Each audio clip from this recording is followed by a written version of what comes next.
सियावर रामचंद्र की जय। पवन सुत हनुमान की जय। नमस्कार दोस्तों, कैसे हैं आप सब। अब आगे की कथा सुनते हैं। सुंदरकांड में आगे क्या हुआ, इसके पहले का एक एपिसोड बनाया है जो शुरू किया जहाँ से सुंदरकांड, वो आप ज़रूर सुन लीजिए। उसके बाद ये सुनेंगे तो आपको कंटिन्यूएशन सही लगेगा। चलिए अब आगे की कथा शुरू करते हैं। नगर में अनेकों रखवालों को देखकर हनुमान जी ने मन में विचार किया कि अत्यंत छोटा रूप धरूं और रात के समय नगर में प्रवेश करूं। हनुमान जी ने मच्छर के समान छोटा सा रूप धारण किया तथा नर रूप में लीला करने वाले भगवान श्री रामचंद्र जी का स्मरण करके लंका को चले। उन्होंने छोटा सा मच्छर का रूप धारण किया जिससे कोई देख ना पाए उनको, और वो फिर लंका के अंदर प्रवेश करने के लिए चले। लंका के द्वार पर लंकनी नाम की एक राक्षसी रहती थी। वह बोली, मेरा निरादर करके बिना मुझसे पूछे कहाँ चला जा रहा है। हे मूर्ख, तूने मेरा भेद नहीं जाना। जहाँ तक जितने चोर हैं वह सब मेरे आहार हैं। महाकपि हनुमान जी ने उसे एक घूंसा मारा जिससे वह खून की उल्टी करती हुई पृथ्वी पर लुढ़क गई। वह लंकनी फिर अपने को संभाल कर उठी और डर के मारे हाथ जोड़कर विनती करने लगी। वह बोली, रावण को जब ब्रह्मा जी ने वर दिया था तब चलते समय उन्होंने मुझे राक्षसों के विनाश की यह पहचान बता दी थी कि जब तू बंदर के मारने से व्याकुल हो जाए तब तू राक्षसों का संहार हुआ जान लेना। हे तात, मेरे अत्यधिक पुण्य हैं जो मैं श्री रामचंद्र जी के दूत को नेत्रों से देख पाई। आगे बोली, हे तात, स्वर्ग और मोक्ष के सभी सुखों को तराजू के एक पल्ले पर रखा जाए तो भी वे सब मिलकर उस सुख के बराबर नहीं हो सकते जो क्षण मात्र के सत्संग से होता है। अच्छे लोगों की संगति से, अच्छे लोगों के साथ मिलना बैठना बात करने से जो आनंद होता है वो स्वर्ग के आनंद जैसा है। अयोध्यापुरी के राजा श्री रघुनाथ जी को हृदय में रखे हुए नगर में प्रवेश करके सब काम कीजिए। जिसे श्री रामचंद्र जी ने कृपा करके एक बार देख लिया उसके लिए विष अमृत हो जाता है। शत्रु मित्रता करने लगते हैं। समुद्र गाय के खुर के समान बराबर हो जाता है। अग्नि में शीतलता आ जाती है और हे गरुण, सुमेरु पर्वत उसके लिए रज के समान हो जाता है। सुमेरु पर्वत सोने का पर्वत है। जो श्री रामचंद्र जी की शरण में चला गया तो उसके लिए तो वो पर्वत भी एक मिट्टी के समान है। तब हनुमान जी ने बहुत ही छोटा रूप धारण किया और प्रभु राम का स्मरण करके नगर में प्रवेश किया। लंकनी को मारने के बाद श्री हनुमान जी ने नगर में प्रवेश किया। उन्होंने एक एक महल की खोज की, जहाँ तहाँ असंख्य योद्धा देखे। फिर वे रावण के महल में गए। वह अत्यंत विचित्र था जिसका वर्णन नहीं हो सकता। हनुमान जी ने रावण को शयन किए देखा, परंतु महल में जानकी जी कहीं नहीं दिखाई दी। फिर वह जानकी जी को ढूंढ रहे थे कि कहाँ होंगी। फिर एक सुंदर महल दिखाई दिया। वहाँ भगवान का एक अलग मंदिर बना हुआ था। वह महल श्री रामचंद्र जी के धनुष बाण के चिन्हों से अंकित था। उसकी शोभा वर्णन नहीं की जा सकती। वहाँ नवीन नवीन तुलसी के वृक्ष समूहों को देखकर कपिराज श्री हनुमान जी हर्षित हुए। लंका तो राक्षसों के समूह का निवास स्थान है, यहाँ साधु पुरुष का क्या निवास। वो महल देख के हनुमान जी को लगा कि कोई बहुत ही साधु पुरुष हैं जो यहाँ रहते हैं।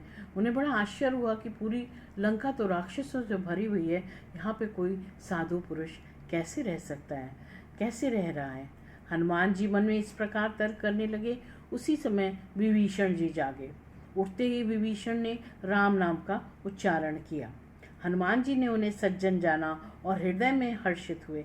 हनुमान जी ने विचार किया कि इनसे हट कर के परिचय करूँगा, क्योंकि साधु से कार्य की हानि नहीं होती, लाभ ही होता है। हनुमान जी को लगा कि वो तो दिखाई ही दे रहा था कि उनका महल जो था वो राम नाम से अंकित, उनके धनुष बाण से अंकित था और वो जरूर रामचंद्र जी के भक्त होंगे। तो हनुमान जी ने सोचा कि इतने सज्जन इंसान से मुझे तो दोस्ती, मुझे बात करनी ही चाहिए।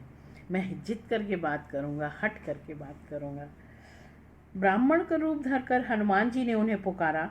सुनते ही विभीषण जी उठकर वहाँ आए, प्रणाम करके कुशल पूछी और कहा, हे ब्राह्मण देव, अपनी कथा समझा कर कहिए। हनुमान जी ब्राह्मण का रूप धर कर आए। क्या आप हरिभक्तों में से कोई हैं? क्योंकि आपको देखकर मेरे हृदय में अत्यंत प्रेम उमड़ रहा है। अथवा क्या आप दीनों से प्रेम करने वाले स्वयं श्री रामचंद्र जी ही हैं? उनको, विभीषण को, हनुमान जी को देख के, जो कि ब्राह्मण के वेश में थे, बहुत आनंद आ रहा था, बहुत सुख मिल रहा था। तो उन्होंने कहा कि शायद वो तो नहीं है हनुमान जी, ये रामचंद्र जी स्वयं तो नहीं आ गए हैं। तब हनुमान जी ने श्री रामचंद्र जी को की सारी कथा कहकर अपना नाम बताया। सुनते ही दोनों के शरीर पुलकित हो गए और श्री राम जी के गुण समूहों का स्मरण करके दोनों के मन प्रेम और आनंद में मग्न हो गए। विभीषण जी बोले, हे पवन पुत्र, मेरी गृहिणी सुनो। मैं यहाँ कैसे रहता हूँ लंका में, सुनो। मैं यहाँ वैसे ही रहता हूँ जैसे दांतों के बीच में जीभ रहती है। हे तात, मुझे अनाथ जानकर सूर्यकुल के नाथ श्री रामचंद्र जी क्या कभी मुझ पर कृपा करेंगे? मेरा तामसी शरीर अथवा राक्षसी शरीर होने से साधन तो कुछ बनता नहीं है और न मन में श्री रामचंद्र जी के चरण कमलों में प्रेम ही है। परंतु हे हनुमान, अब मुझे विश्वास हो गया है कि राम जी की कृपा मुझ पर है, क्योंकि हरि की कृपा के बिना संत नहीं मिलते। आप मुझे मिल गए, आप यहाँ आए, इसका मतलब श्री रामचंद्र जी की कृपा मुझ पर है। जब श्री रघुवीर ने कृपा की है तभी तो आपने मुझे हट करके अपनी ओर से दर्शन दिए हैं। हनुमान जी बोले, हे विभीषण जी, सुनिए, प्रभु की यही रीति है कि वह सेवक पर सदा ही प्रेम किया करते हैं। भला कहिए, मैं ही कौन सा कुलीन हूँ, चंचल वानर हूँ और हर प्रकार से नीच हूँ। अपने को कह रहे हैं हनुमान जी। प्रातःकाल जो हम वानरों का नाम ले ले तो उस दिन उसे भोजन ना मिले। हे सखा, सुनिए, मैं ऐसा अधम हूँ, परंतु श्री रामचंद्र जी ने मुझ पर कृपा की है ना। भगवान के गुणों का स्मरण करके हनुमान जी के दोनों नेत्रों में प्रेमाश्रु भर गए। जो जानते हुए भी ऐसे स्वामी श्री रघुनाथ जी को भुलाकर विषयों के पीछे भटकते हैं, भागते हैं, वो दुखी क्यों न होंगे। इस प्रकार श्री राम जी के गुणों को कहते हुए उन्होंने परम शांति प्राप्त की। फिर विभीषण जी ने श्री जानकी जी जिस प्रकार लंका में रहती थी वह सब कथा सुनाई। तब हनुमान जी ने कहा, हे भाई सुनो, मैं माता जानकी को देखना चाहता हूँ। विभीषण जी ने माता के दर्शन के सब उपाय कह सुनाए कि कैसे आप जाएंगे और कैसे उनसे मिलेंगे। तब हनुमान जी विदा लेकर चले। फिर वही पहले की तरह मच्छर के आकार का रूप धरकर वहाँ गए जहाँ अशोक वन में सीता जी रहती थी। सीता जी अशोक वन में थी। सीता जी को देखकर हनुमान जी ने उन्हें मन ही मन प्रणाम किया। उनके बैठे ही बैठे चारों पहर रात्रि का बिता देती थी। शरीर दुर्बल हो गया है, सिर पर जटाओं की एक वेणी है, हृदय में श्री रघुनाथ जी के गुण समूहों का जाप करती रहती हैं। श्री जानकी जी नेत्रों को अपने चरणों की ओर लगाए हुए हैं, वह नीचे की ओर देख रही हैं और मन श्री राम जी के चरणों में लीन है।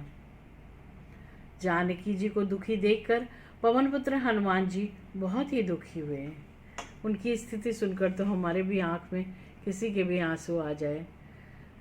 हनुमान जी वृक्ष के पत्तों में छिपे रहे और विचार करने लगे कि हे भाई, क्या करूं, इनका दुख कैसे दूर करूं।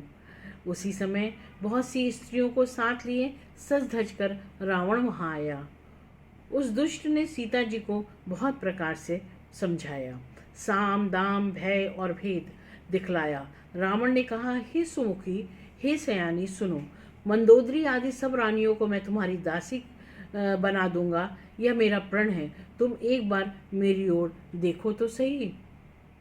अपने परम स्नेही कौशलाधीश श्री रामचंद्र जी का स्मरण करके जानकी जी तिनके की आड़ करके कहने लगी, हे दशमुख सुन, जुगनू के प्रकाश में कमल्ली कभी नहीं खिल सकती।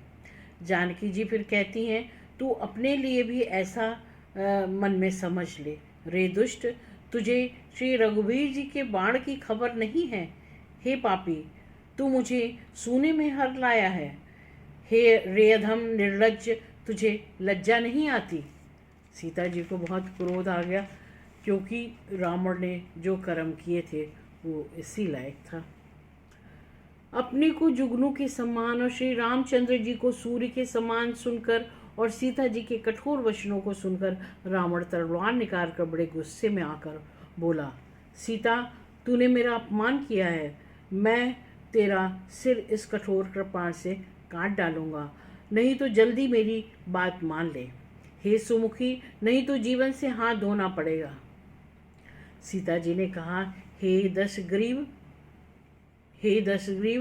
प्रभु की भुजा जो श्याम कमल की माला के समान सुंदर और हाथी की सूंड के समान पुष्ट और विशाल है, या तो वह भुजा ही मेरे कंठ में पड़ेगी या तेरी भयानक तलवार ही। रे शठ, सुन, यही मेरा सच्चा प्रण है। सीता जी कहती हैं, दोस्तों आज बस इतना ही, मिलते हैं फिर अगले एपिसोड में। आप इसको कंटिन्यूसली फॉलो करेंगे तो पूरा सुंदरकांड आपको अच्छे से समझ में आ जाएगा। Okay, thank you, God bless you all, I love you all.